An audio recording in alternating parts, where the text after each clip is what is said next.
Strontium. The 38th element on the periodic table is a soft, silvery alkaline earth metal with an atomic weight of 87.62.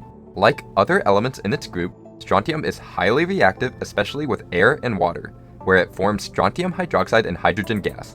Because of this, it must be stored under mineral oil or an inert atmosphere to prevent it from oxidizing. Strontium was first recognized as a unique element in 1790 and isolated in its pure form by Sir Humphrey Davy in 1808. It gets its name from the Scottish village of Strontium, where it was first discovered in the mineral strontianate. One of strontium's most well-known and visually striking properties is its ability to produce a bright red flame when burned.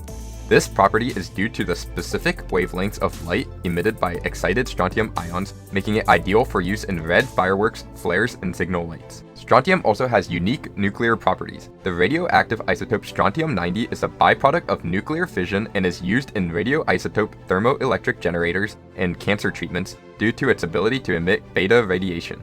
However, because it behaves similarly to calcium in the body, it can accumulate in bones, making it both medically useful and potentially hazardous if encountered in fallout. Another practical use comes from strontium's optical and electrical characteristics. Strontium titanate is used in optical devices and certain types of capacitors, and it has been investigated for photovoltaic and quantum applications due to its high dielectric constant and unique crystal properties.